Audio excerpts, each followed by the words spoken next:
tardes nuevamente, colegas asambleístas. Ya hice una introducción con respecto a mis observaciones del informe de mayoría. Sin embargo, no quisiera empezar esta intervención sin referirme a las niñas, adolescentes y mujeres en el Ecuador que hayan sido víctimas de violencia en general y de manera particular violencia sexual, como es el caso pues de un acto no solo repudiable, sino también un delito dentro del país.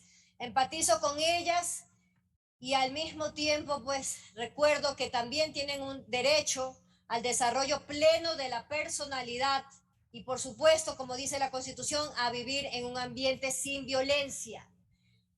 Esto, sin embargo, no implica que yo desconozca el artículo 45 de la Constitución y eso tampoco debería ser motivo de debate dentro de ese pleno porque sigue estando plenamente vigente, así incluso lo reconoce la sentencia.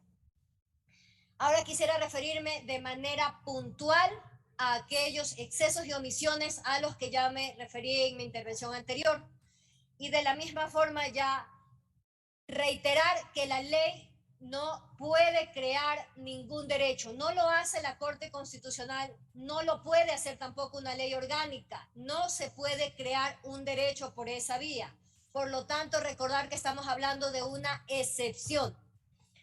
Y en ese mismo sentido tiene que reflejarse en el articulado. Es por eso que recomiendo reemplazar la palabra derecho por procedimiento en los artículos 1, 2, 9, 13, 16, 28, 30, 34, 35, 36, 49, 53, título segundo, capítulo primero y tercero y disposiciones reformatorias al Código de la Salud.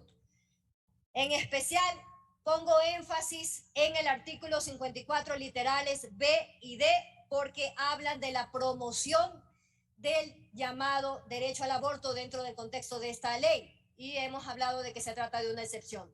Hago una diferenciación en los artículos 4 y 5 literales A, B, C e I, los artículos 7, 8 y 20, porque en ellos no se incluye la expresión derecho, sin embargo, está presente esa conceptualización.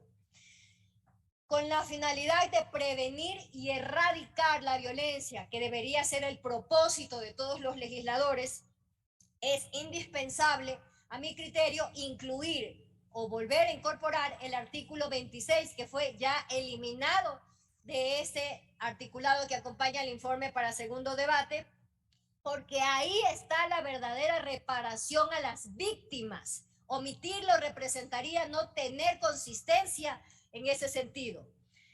De la misma forma, buscando el balance adecuado al que llama la Corte Constitucional, quisiera presentar algunos criterios técnicos y científicos que fueron expuestos a lo largo del debate dentro de la Comisión de Justicia y que efectivamente no están recogidos dentro del informe de mayoría.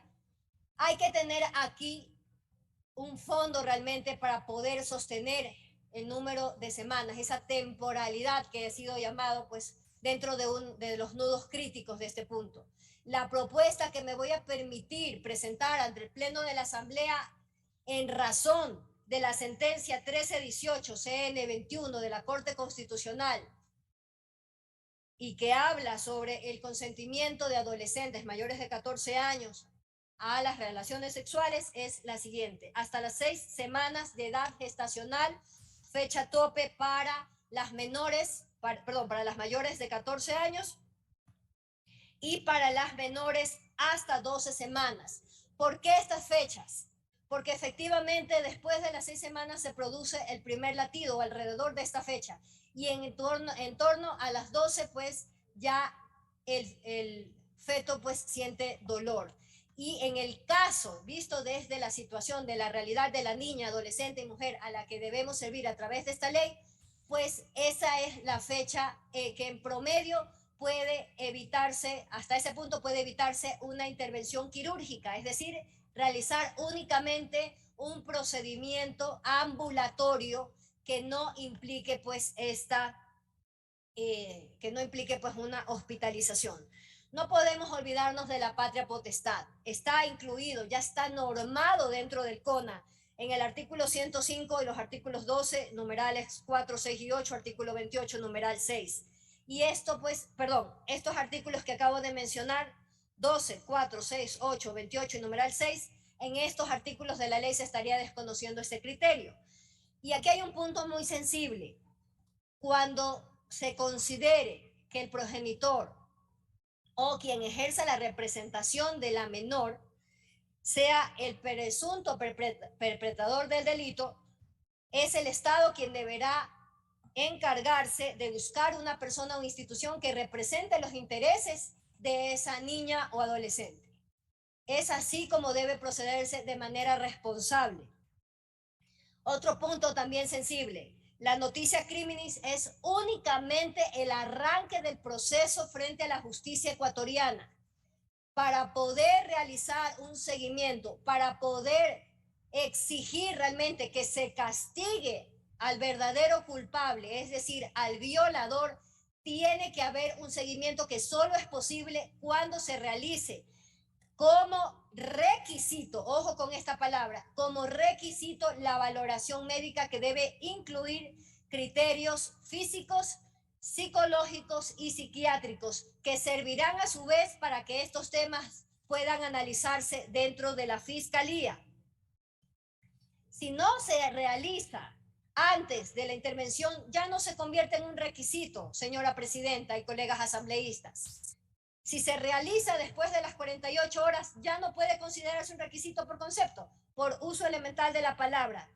Finalmente, quiero referirme al al párrafo 147 de la sentencia de la Corte, que habla de medidas más idóneas frente a una situación extrema como constituye pues un aborto, una solución de último ratio. Y en este punto en particular, quiero hablar del consentimiento informado. ¿Cómo podemos hablar de verdadera toma de decisiones en libertad? ¿Cómo podemos hablar realmente de empoderamiento a través de la información completa si no se está contemplando todavía en este articulado la posibilidad de informar a la víctima de violación que puede llevar a término el embarazo y entregar en adopción a ese niño o niña con el debido acompañamiento de las instituciones pertinentes dentro del diseño institucional que tenemos en el país? Si no se le anticipa antes del procedimiento cuáles son los riesgos, las implicaciones de corto, mediano y largo plazo, entonces no se le está dando la información completa y no se puede tomar una decisión en libertad. Y esto es un riesgo muy alto que no podemos correr dentro de esta legislación. Quisiera hacer una precisión en este informe, en este sentido, porque ya el gobierno ha tomado acciones puntuales con respecto a la agilización de los procesos de adopción. Al momento la ley nos permitiría entregar información oportuna, pero debe quedar antes, independientemente de la edad gestacional que tenga la víctima. Pero en ese sentido es importante que se conozca que ese es un tema que este pleno tiene pendiente debatir para que se le ofrezca esas medidas más idóneas a la víctima de violación y de esa forma pues no se la exponga a una doble vulnerabilidad, peor a una revictimización. En ese sentido quiero también anunciar que desde esta curul voy a respaldar que los niños que nacen con algún tipo de doble vulnerabilidad, como es el caso de los que estamos hablando, que podrían ser producto de una violación y además producto también de circunstancias socioeconómicas complejas, tienen el derecho a ser adoptados. Realizaré el seguimiento pertinente de las instituciones relacionadas al tema. Hay que ser... Tiene un minuto, señor asambleísta. Ya, gracias, señora presidenta. Utilizo estos últimos 30 segundos para referirme al informe de minoría después de haber examinado de manera detenida los dos informes. Considero y dejo planteado en este pleno que el informe de minoría se apega mucho más a la sentencia y a aquello que realmente dispone la Corte Constitucional y además a lo que dice la Constitución de lo que podría representar el informe de mayoría. Por lo tanto, me parece que ese es el punto de partida que deberíamos adoptar para la discusión, para una discusión responsable sobre estos temas. Gracias.